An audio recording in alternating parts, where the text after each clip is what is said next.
శ్రీ గణేశాయ నమః. శారదా గురుభ్యో నమః. ఈటీవీ లైఫ్ ఆధ్యాత్మిక ఛానల్ ప్రేక్షకులకు శుభోదయం. శ్రీరస్తు కార్యక్రమానికి శుభస్వాగతం. కార్యక్రమంలో శుభతిథి అంశంలో నేటి పంచాంగ వివరాలు చూద్దాం. ఆంగ్ల తేదీ 7వ తేదీ 6వ నెల 2025 సంవత్సరం శనివారం. స్వస్తి శ్రీ చాంద్రమాన శ్రీ విశ్వావసునామ సంవత్సరం ఉత్తరాయణం గ్రీష్మ ఋతువు జ్యేష్ఠమాసం శుక్లపక్షం ద్వాదశి తిథి పూర్తిగా ఉన్నది. చిత్తా నక్షత్రం ఉదయం 10 గంటల 7 నిమిషాల వరకు, తదుపరి స్వాతి నక్షత్రం వరియాన్ యోగం మధ్యాహ్నం 12 గంటల 7 నిమిషాల వరకు, తదుపరి పరిఘ యోగం భవకరణం సాయంత్రం 5 గంటల 54 నిమిషాల వరకు. నేటి అమృత ఘడియలు తెల్లవారుజాము 2 గంటల 28 నిమిషాల నుండి 4 గంటల 45 నిమిషాల వరకు. నేటి దుర్ముహూర్తం ఉదయం 5 గంటల 48 నిమిషాల నుండి 7 గంటల 30 నిమిషాల వరకు. వర్జ్యం సాయంత్రం 4 గంటల 20 నిమిషాల నుండి 6 గంటల 6 నిమిషాల వరకు. రాహుకాలం ఉదయం 9 గంటల నుండి 10:30 గంటల వరకు. యమగండం మధ్యాహ్నం 1 గంట 30 నిమిషాల నుండి 3 గంటల వరకు. ఇక ఈనాటి విశేషం చంపక ద్వాదశి అని పిలుస్తారు ఈ జ్యేష్ఠ శుద్ధ ద్వాదశి నాడు. ఈ చంపక ద్వాదశి నాడు చంపక పుష్పాలతో గనక అర్చన చేసినట్లయితే విష్ణువు అతి శీఘ్రంగా అనుగ్రహిస్తాడని, అట్లాగే ఆర్థిక సంబంధమైనటువంటి వ్యవహారాల్లో ఆ లక్ష్మీపతి యొక్క దివ్య కటాక్షం చేత చక్కటి లక్ష్మీ సమృద్ధి, మంచి ఐశ్వర్య సిద్ధి కలుగుతుందని పెద్దలు చెప్పినటువంటి మాట. అయితే ఈనాడు మరొక విశేషం ఏమిటంటే, నిన్నటి రోజున స్మార్త సంప్రదాయంలో నిర్జల ఏకాదశిగా పాటిస్తే ఈ రోజున కొన్ని సిద్ధాంతాలను అనుసరించి వైష్ణవ మాధవ ఏకాదశి వ్రతాన్ని ఈనాడు ఆచరిస్తారు. నిన్న ఏకాదశి వ్రతం చేసినటువంటి వాళ్ళు ఈ రోజున ద్వాదశి పారణ చేసి విష్ణుప్రీతిగా యథాశక్తి ధ్యాన అర్చనాదులు జరిపిన తరువాత, ఆ విష్ణుప్రీతిగా ఎవరైనా అతిథికి భోజనం పెట్టిన తరువాత పరమాత్మకు నివేదించినటువంటి ఆ పదార్థాన్ని భుజించి ఉపవాస విరమణ చేయమన్నారు. దీనికి ఒక ప్రత్యేకమైనటువంటి సమయం కూడా చెప్పారు. సమయ నియమాన్ని పాటించలేనటువంటి వాళ్ళు కనీసం ఉదయం 9 గంటల లోపే ఆ విష్ణుమూర్తి అర్చనలో వినియోగించినటువంటి ఆ తీర్థం ఏవైతే ఉంటాయో ఆ తులసి తీర్థాన్ని సేవించి ఉపవాస విరమణ చేయమని చెప్పారు. మన సంప్రదాయంలో ఉన్నటువంటి గొప్పతనం ఏమిటంటే, ఇంత అన్న సమృద్ధి పూర్వపు రోజుల్లో ఉండేది కాదు. ఏ పూటకు ఆ పూట అన్నాన్ని సమకూర్చుకుండేటటువంటి పద్ధతి కొన్ని యుగాలుగా జరుగుతూ వస్తున్నటువంటి సంప్రదాయం. ఇవాళంటే పరిస్థితులు మారాయి. పూర్వపు రోజుల్లో ఒక పూట భోజనాన్ని మానేస్తే రెండవ పూట కూడా దాన్ని కలిపి తినడం కాకుండా నీ వాటా భోజనం ఏదైతే ఉందో అది వేరే వాడికి పరమేశ్వర ప్రీతిగా దానం చేయమని చెప్పారు. అసలు మన సంప్రదాయం చెప్పినటువంటి గొప్ప మాట ఏమిటంటే, దాచుకోవటం కాదురా గొప్పదనం, దానం చేయడం గొప్పదనం అని చెప్పారు. అందులో ఇంకొక విశేషం ఏమిటంటే, దాతృత్వం ప్రియవక్తృత్వం ధీరత్వం ఉచితజ్ఞత అభ్యాసేన నలభ్యంతే చత్వార సహజా గుణా అని చెప్పారు. దానం చేయాలంటే ఏదో నువ్వు ప్రయత్నపూర్వకంగా పక్క వాళ్ళందరూ చేస్తున్నారు కదా, బోర్డు మీద పేరు రాసుకోవడం కోసం నేను దానం చేస్తానంటే కుదరదు. ఆ దానం చేయాలంటే కూడా నీకు జన్మాంతర సంస్కార బలం ఉండాలి అని చెప్పారు. అటువంటి దానాన్ని పదే పునఃపునః మన వైదిక ధర్మం చెబుతూ ఉంటుంది ఎటువంటి కార్యక్రమంలో అయినా. అటువంటి విష్ణుప్రీతిగా ఈనాడు ఏ కొద్దిపాటి దానం చేసినా విశేషమైన ఫలితాన్ని పొందగలుగుతారు. ముఖ్యంగా భగవద్ ఆరాధన అంటే ఏమిటంటే, భగవంతుడిని గుండెల్లో నింపుకోవడం, అంటే ఆయన నామాన్ని స్మరించడం ద్వారా, ఆయన యందే రమించడం ద్వారా, ఆయన్ని మనస్సులో నిలుపుకోవడం ద్వారా. కాబట్టి అటువంటి విష్ణుప్రీతిగా విష్ణునామాన్ని అందరూ కూడా స్మరించి విష్ణుమూర్తిని అందరూ అర్చించి విష్ణుమూర్తి యొక్క దివ్యకృపకు పరిపూర్ణంగా పాత్రులవ్వాలని ఆశిస్తూ నారాయణ నామస్మరణ పురస్సరంగా స్వస్తి.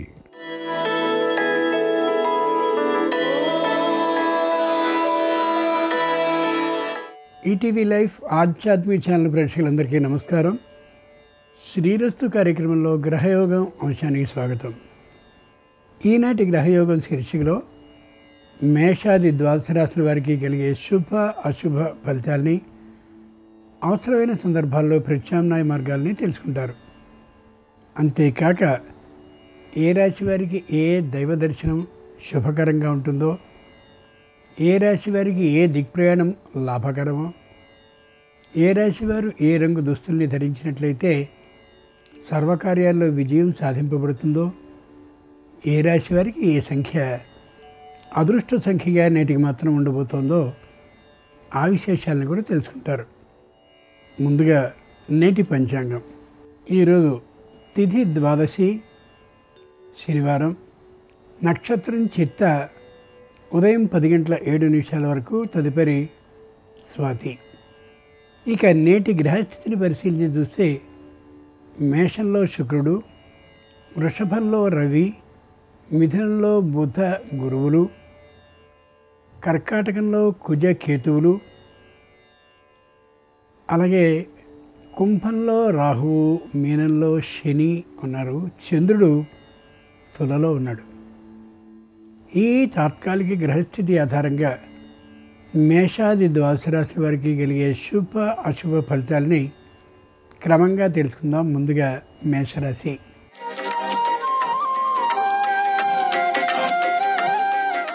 ఈరోజు మేషరాశి వారి ఫలితాలని పరిశీలించి చూస్తే ప్రతి విషయంలోనూ కూడా జాగ్రత్తని పాటించాలి. తప్పక విజయ లాభం కలిగే అవకాశం ఉంది. వాద వివాదాల జోలికి పోకుండా ఉండడం ఉత్తమం.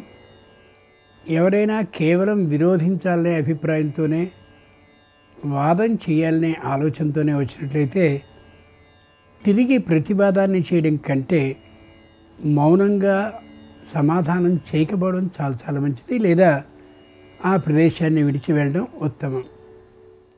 అధికమైన లాభాన్ని ఆశిస్తూ వ్యాపార స్థలాన్ని మార్చడం కానీ, వ్యాపార స్థలానికి ఎన్నెన్నో సుందరీకరణ పనులు అంటే సొబగుల్ని చేయడం కానీ పెద్దగా ప్రయోజనాన్ని కలిగించేది కాబోదు.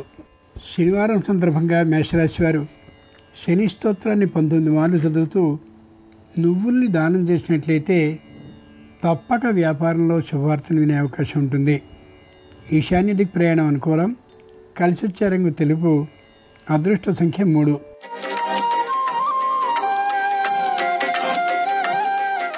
ఈరోజు వృషభ రాశి వారి ఫలితాలను పరిశీలించి చూస్తే చాలా గడ్డు కాలంగానే లెక్కించుకోవాలి. భయపడవలసిన అవసరం లేదు, కానీ ప్రతి విషయాన్ని మాత్రం అతి జాగ్రత్తతో మాత్రమే నడుపుకుంటూ వెళ్ళాలి.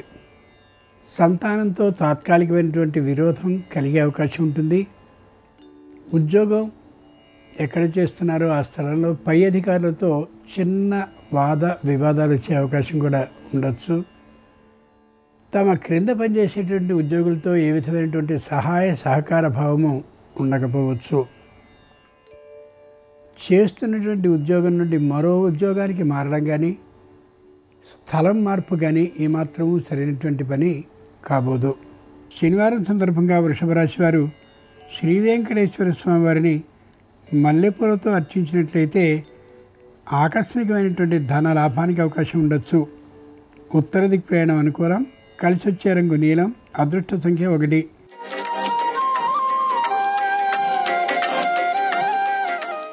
ఈరోజు మిథున రాశి వారి ఫలితాలను పరిశీలించి చూస్తే పై అధికారులు మొత్తం బాధ్యతనంతా వీరి మీదే పెడతారు. ఏదైనా తప్పుగాని జరిగినట్లయితే తీవ్రమైనటువంటి శిక్షకి బాధ్యుల్ని చేసే ఆలోచనతో కూడా ఉంటారు. ఆ కారణంగా ఏ అంశమైనా సరే, ఏ నిర్ణయమైనా పై అధికారులు నిర్ణయించిన దానికి అనుగుణంగా చేయడమే మంచిది తప్ప పూర్తి కావాలనే ఆలోచనతో స్వయం నిర్ణయాన్ని తీసుకున్నట్లయితే పెద్ద ఇబ్బందికి గురయ్యే అవకాశం ఉండొచ్చు. సంతానానికి సంబంధించిన విద్య ప్రతిభాత్మకంగా ఉంటుంది. చక్కనైనటువంటి బుద్ధి వైభవంతో వారు ఉండే అవకాశం కూడా గోచరిస్తోంది. విద్య కంటే వేరైనటువంటి విద్యేతరమైన ప్రయత్నాన్ని ఏం చేయకుండా కేవలం విద్య మీద మాత్రమే దృష్టిని పెట్టడం శ్రేయస్కరం పిల్లల విషయంలో. శనివారం సందర్భంగా మిథున రాశి వారు ఆదిత్యుణ్ణి అంటే ప్రత్యక్ష భగవానుడు అయినటువంటి సూర్యుడిని కుంకుమ అక్షతలతో పూజించినట్లయితే ఆరోగ్య లాభం, ఆర్థిక సిద్ధి కూడా కలిగే అవకాశం ఉంటుంది. తూర్పు దిక్ ప్రయాణం అనుకూలం. కలిసి వచ్చే రంగు నలుపు. అదృష్ట సంఖ్య 8.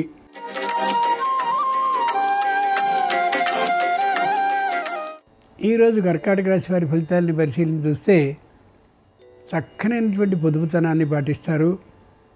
రావాల్సినటువంటి ఆదాయాలు క్రమంగా వస్తూ ఉంటాయి తప్ప ఒక్కసారిగా అంత ఆదాయం వచ్చే అవకాశం ఉండకపోవచ్చు. ఎవరితోనూ మాట్లాడడం పెద్దగా ఇష్టం అనిపించదు.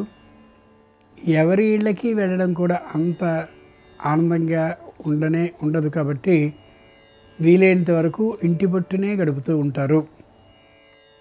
ఏ విధమైనటువంటి దుర్వార్తలు వినే అవకాశం లేని కారణంగా దైవ ధ్యానానికి ఎక్కువ ప్రాధాన్యాన్ని ఇస్తారు. సంతానానికి సంబంధించినటువంటి వార్తలు మధ్యగా వినిపిస్తూ ఉంటాయి తప్ప రోజు మాట్లాడుకునే తీరు దాదాపుగా ఉండకపోవచ్చు. శనివారం సందర్భంగా కర్కాటక రాశి వారు కళ్యాణ వెంకటేశ్వర స్వామి వారిని పసుపు అక్షతలతో పూజించినట్లయితే వివాహాది శుభకార్యాలు కలిసి వచ్చే అవకాశం ఉంటుంది. ఉత్తర దిక్ ప్రయాణం అనుకూలం. కలిసి వచ్చే రంగు తెలుపు. అదృష్ట సంఖ్య 3.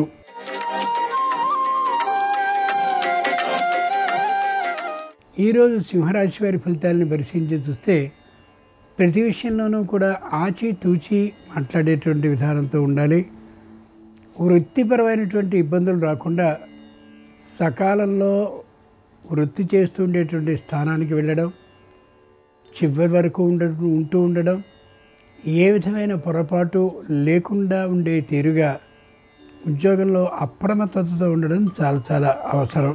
దూరభార ప్రయాణాలు చేయవలసి వస్తే చేయొచ్చును, కానీ తగినటువంటి భద్రతా ప్రమాణాలని పాటించి తీరవలసిందే. సంతానం వ్యతిరేకించే అవకాశం ఉంది.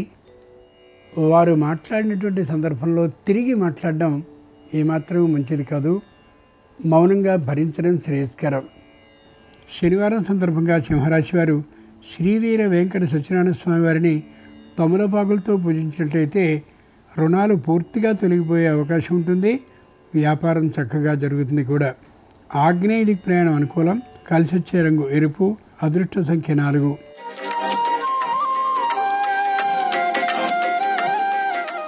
ఈరోజు కన్యారాశి వారి ఫలితాలను పరిశీలించి చూస్తే గృహ లాభానికి అవకాశం ఉంది. ప్రయాణాల్లో ఆదాయం చక్కగా వచ్చే అవకాశం ఉంది. కీర్తి ప్రతిష్టలు బాగా పెరిగే అవకాశం ఉంది. కుటుంబంలో ఏ విధమైనటువంటి ఇబ్బందులు లేకుండా ఉండగలుగుతారు. అవసరానికి సరిపడా ఆదాయం అకస్మాత్తుగా అప్పటికప్పుడు వచ్చి పడుతూ ఉంటుంది. అహంకారం కూడా పెరిగే అవకాశం ఉండొచ్చు.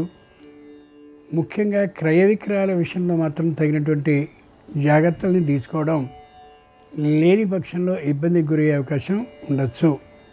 ఆరోగ్య విషయంలో మాత్రం తప్పనిసరిగా శ్రద్ధని పాటించి తీరవలసిందే. వృత్తి ఉద్యోగ వ్యాపారపరమైనటువంటి ఆదాయాలు ఈ రాశి వారికి విశేషంగా ఉంటాయి. ఈ రోజున శనివారం సందర్భంగా కన్యారాశి వారు శ్రీకృష్ణుని పూజించి వెన్నను నైవేద్యాన్ని కానీ చేసినట్లయితే సకల సమస్యలు పరిష్కరింపబడ్డమే కాకుండా రావాల్సిన బకాయిలు వచ్చే అవకాశం ఉంటుంది. ఉత్తర దిక్ ప్రయాణం అనుకూలం. కలిసి వచ్చే రంగు పసుపచ్చన. అదృష్ట సంఖ్య 5.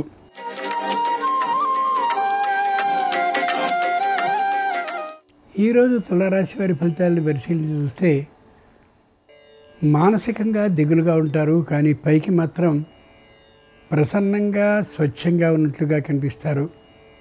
శారీరకంగా అంత ఆరోగ్యం బాగా ఉండకపోవచ్చు.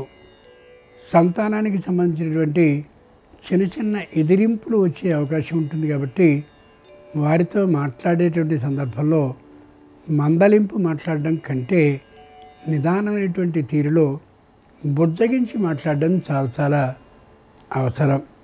చేస్తున్నటువంటి ఉద్యోగం కంటే పై స్థాయి ఉద్యోగం కోసమని ప్రయత్నాన్ని చేయడం మాత్రం చేస్తారు తప్ప పరీక్షలకి వెళ్ళడం కానీ తగినటువంటి విధంగా దానికోసం సిద్ధపడడం కానీ ఉండకపోవచ్చు.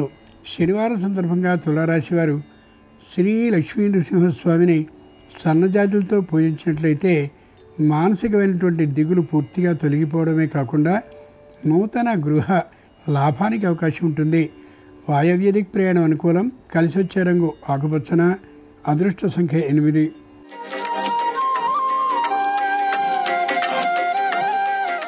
ఈరోజు వృశ్చిక రాశి వారి ఫలితాలని పరిశీలించి చూస్తే ఎక్కువ బాధ్యత భుజం మీద పడుతూ ఉంటుంది. చేస్తున్నటువంటి వ్యాపారంలో తాత్కాలికమైనటువంటి ధన నష్టం కానీ లాభాలు సరిగా లేకపోవడం కానీ జరగచ్చు. దూర ప్రయాణాలను చేయవలసి రావచ్చు, కానీ శరీరం అందుకోసం సహకరించలేకపోవచ్చు. చేసేటటువంటి ప్రతి పనిని కూడా సంపూర్ణమైనటువంటి అంకిత భావంతో చేయాలని అనుకున్నప్పటికీ కూడా అది సాధ్యపడకపోవచ్చు. వ్యాపారాన్ని చేస్తూ ఉండేటటువంటి వారికి పనిచేసేటటువంటి క్రింది స్థాయి ఉద్యోగులు సక్రమంగా రాకపోతూ ఉండేటటువంటి కారణంగా వారిని మందలిస్తూ ఉంటే మానివేస్తూ ఉండేటటువంటి కారణంగా వ్యాపారం ఇబ్బందిగానే నడుస్తూ ఉంటుంది. శనివారం సందర్భంగా వృశ్చిక రాశి వారు శ్రీరామచంద్రమూర్తి వారిని మందారాలతో పూజించినట్లయితే నూతన పదవీ లాభానికి అవకాశం ఉంది. పశ్చిమ దిక్ ప్రయాణం అనుకూలం. కలిసి వచ్చే రంగు నీలం, అదృష్ట సంఖ్య 7.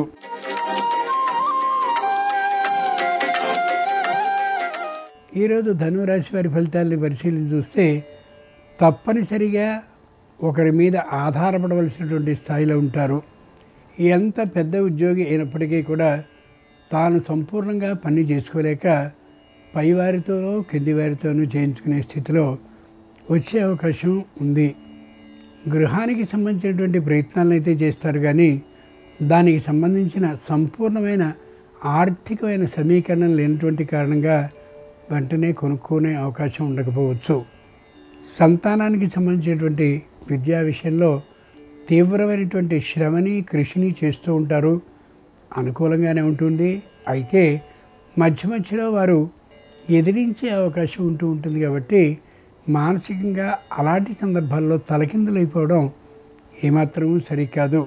శనివారం సందర్భంగా ధనురాశి వారు శ్రీహరిని చామంతులతో పూజించినట్లయితే లభించినటువంటి ఉద్యోగంలో భద్రత, వేతన ఆధిక్యంతో కలిగే అవకాశం ఉంది. పశ్చిమ దిక్కు ప్రయాణం అనుకూలం, కలిసి వచ్చే రంగు నీలం, అదృష్ట సంఖ్య 7.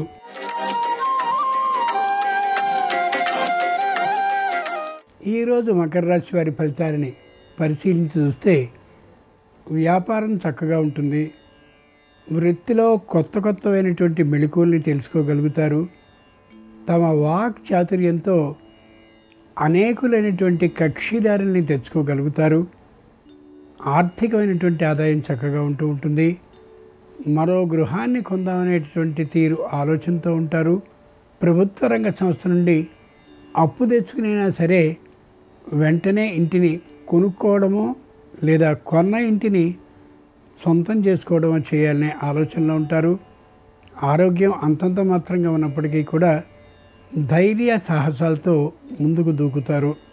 శనివారం సందర్భంగా మకర రాశి వారు హయగ్రీవుని కనకాంబరాలతో పూజించినట్లయితే ఆందోళన పూర్తిగా తొలగిపోవడమే కాకుండా నూతన భూ లాభానికి అవకాశం ఉంటుంది. దక్షిణ దిక్కు ప్రయాణం అనుకూలం, కలిసి వచ్చే రంగు పసుపచ్చన, అదృష్ట సంఖ్య 9.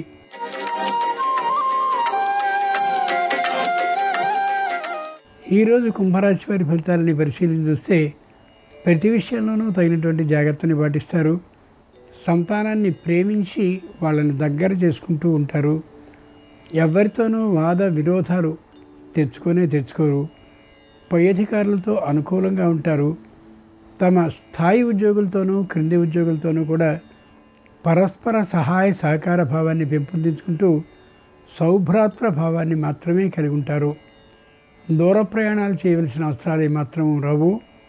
వివాహాది ప్రయత్నాలు కానీ ప్రారంభించినట్లయితే తప్పక అనుకూలించే అవకాశం స్పష్టంగా ఉంటుంది. వృత్తి ఉద్యోగ వ్యాపారపరమైన ఆదాయాలు ఈ రాశి వారికి మధ్యమంగానే ఉంటాయి తప్ప విశేషంగా ఉండే అవకాశం ఉండకపోవచ్చు. శనివారం సందర్భంగా కుంభరాశి వారు గణపతిని బిల్వదళాలతో అంటే మారేడు దళాలతో అర్చించినట్లయితే సంపూర్ణ మనశ్శాంతి కలగడమే కాకుండా ఏ విధమైనటువంటి ఆర్థిక నష్టము లేకుండా వ్యాపార అభివృద్ధి కలుగుతుంది. ఈశాన్య దిక్కు ప్రయాణం అనుకూలం, కలిసి వచ్చే రంగు ఎరుపు, అదృష్ట సంఖ్య 4.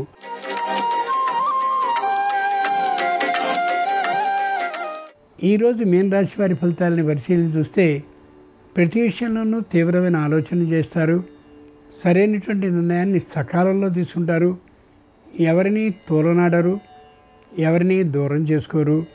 అందరి సహాయభావము తనకు ఉండాలనే అభిప్రాయంతో అందరికీ చెరువుగానే ఉంటారు కూడా. ఆధ్యాత్మికమైనటువంటి భావాలు బాగా ఎక్కువగా ఉన్నప్పటికీ కూడా చేతి నిండుగా పని ఉన్నటువంటి కారణంగా ఏ విధమైన తీర్థయాత్రలకి వెళ్ళే అవకాశం ఉండకపోవచ్చు. వృత్తి ఉద్యోగ వ్యాపారపరమైనటువంటి ఆదాయాలు విశేషంగా ఉండే అవకాశం ఉంది ఈ రాశివారికి. ఈ రోజున శనివారం సందర్భంగా మీన రాశివారు శ్రీ మహావిష్ణువుని ముద్దమందారాలతో అర్చించినట్లయితే నూతనోత్సాహం కలిగి నూతన వ్యాపార ప్రారంభానికి కావలసిన సొమ్ము తప్పక పెట్టుబడిగా వస్తుంది. తూర్పు దిక్కు ప్రయాణం అనుకూలం, కలిసి వచ్చే రంగు తెలుపు, అదృష్ట సంఖ్య 2. ఇవి ఈనాడు ద్వాదశ రాశుల వారికి కలిగే శుభ అశుభ ఫలితాలు.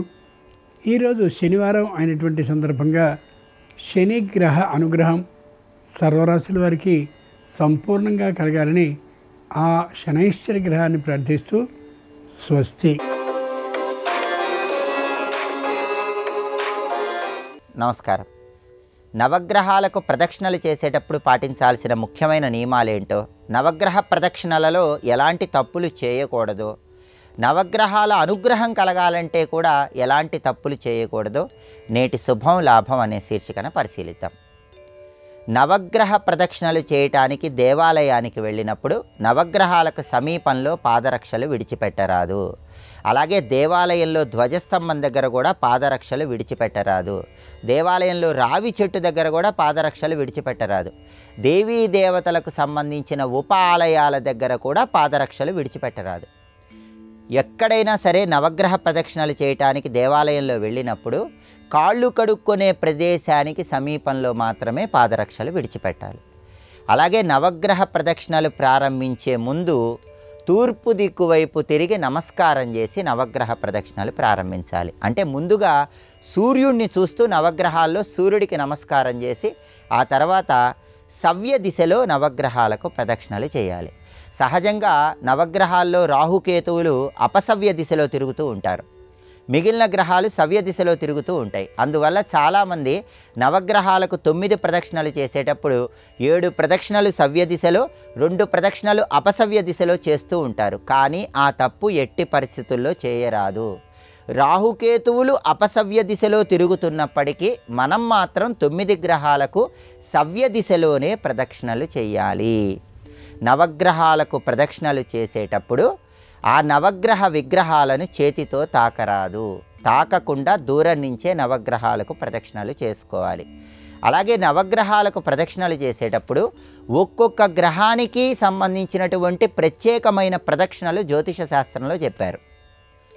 ఏ గ్రహం అనుగ్రహం అయితే తక్కువగా ఉందో ఆ గ్రహం అనుగ్రహం సంపూర్ణంగా కలగాలంటే ప్రత్యేకమైన సంఖ్యలో నవగ్రహాలకు ప్రదక్షిణలు చేయాలి.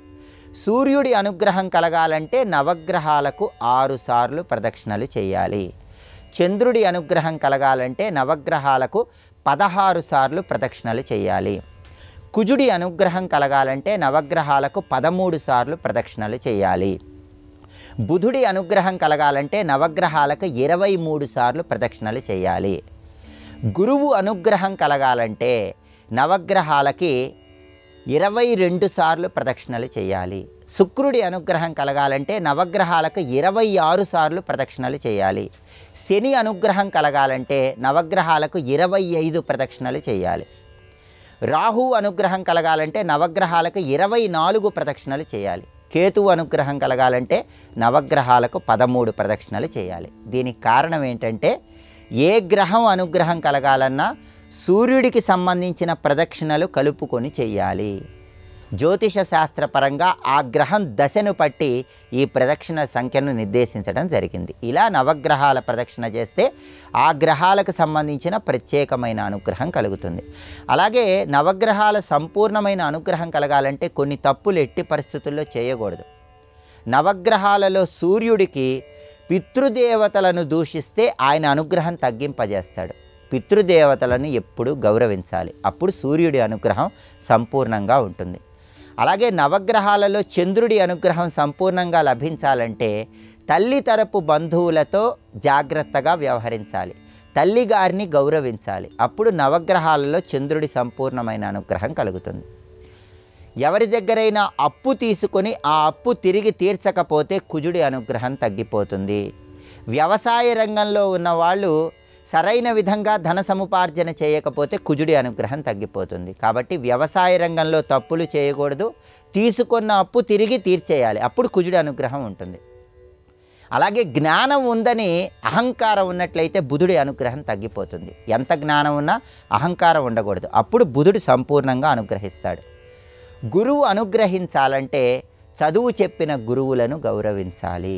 చదువు చెప్పిన గురువులను ఎట్టి పరిస్థితుల్లో అవమానించరాదు. వాళ్ళని ఎంత గౌరవిస్తే నవగ్రహాల్లో గురువు అనుగ్రహం అంత సంపూర్ణంగా కలుగుతుంది. నవగ్రహాల్లో శుక్రుడు అనుగ్రహించాలంటే జీవిత భాగస్వామితో గౌరవప్రదంగా వ్యవహరించాలి. అప్పుడు నవగ్రహాల్లో శుక్రుడు అనుగ్రహిస్తాడు. నవగ్రహాలలో శని అనుగ్రహించాలంటే తల్లిదండ్రులను గౌరవించాలి. ఎవరైతే తల్లిదండ్రులను సేవించరో, ఎవరైతే తల్లిదండ్రులను గౌరవించరో వాళ్ళకి నవగ్రహాలలో శని అనుగ్రహం తగ్గిపోతుందని జ్యోతిష శాస్త్రంలో చెప్పారు. శని మీకు ప్రతికూల పరిస్థితులు ఇవ్వకుండా ఉండాలంటే ప్రతిరోజు తల్లిదండ్రుల పాదాలకు నమస్కారం చేసుకొని లేదా తల్లిదండ్రులను స్మరించుకొని కార్యనిమిత్తమై వెళ్ళాలి. అలాగే నవగ్రహాలలో రాహుకి సర్పాలకు ఏదైనా అపచారం చేస్తే ఆయన అనుగ్రహం తగ్గిపోతుంది. కాబట్టి సర్ప పూజ ఎంత ఎక్కువగా చేస్తే నవగ్రహాల్లో రాహు అనుగ్రహం అంత సులభంగా లభిస్తుంది. వైద్య వృత్తిలో ఉన్నప్పుడు ఎలాంటి తప్పులు చేసినా రాహు అనుగ్రహం తగ్గిపోతుంది. వైద్య వృత్తిలో ఉన్నవాళ్ళు తప్పులు చేయకుండా ఉంటే రాహు అనుగ్రహిస్తాడు. అలాగే పితృకార్యాలు సరిగా చేయకపోతే కేతువు అనుగ్రహం తగ్గిపోతుంది. పితృకార్యాలు సరిగా చేస్తే కేతువు అనుగ్రహిస్తాడు. అలాగే జ్ఞానం ఉండి నలుగురికి ఆ జ్ఞానం చెప్పకపోతే కేతు అనుగ్రహం తగ్గిపోతుంది. ఉన్న జ్ఞానాన్ని నలుగురికి పంచిపెడుతూ ఉంటే కేతువు బలం పెరుగుతుంది. కాబట్టి నవగ్రహాలకు సంబంధించిన తప్పులు చేయకుండా నవగ్రహాల అనుగ్రహం కలగటానికి ఈ విధి విధానాలు పాటిస్తూ నవగ్రహ ప్రదక్షిణలు చేసేటప్పుడు కూడా ఏ గ్రహం బలం తక్కువగా ఉందో ఆ గ్రహానికి సంబంధించిన ప్రత్యేకమైన ప్రదక్షిణలు చేసినట్లయితే నవగ్రహాల సంపూర్ణమైన అనుగ్రహానికి ప్రతి ఒక్కరూ సులభంగా పాత్రలు కావచ్చు. అదేవిధంగా జ్యోతిష శాస్త్ర పరంగా హోరాకాలానికి ప్రత్యేకమైన ప్రాధాన్యత ఉంటుంది. ఏ హోరలో ఎలాంటి పనులు చేస్తే సమస్త శుభాలు చేకూరతాయో రేపటి శుభం లాభం అనే శీర్షికన పరిశీలిద్దాం. ఈ కార్యక్రమాన్ని తిరిగి చూడాలనుకుంటే www.youtube.com/ETV Life Spiritual లో చూడవచ్చు.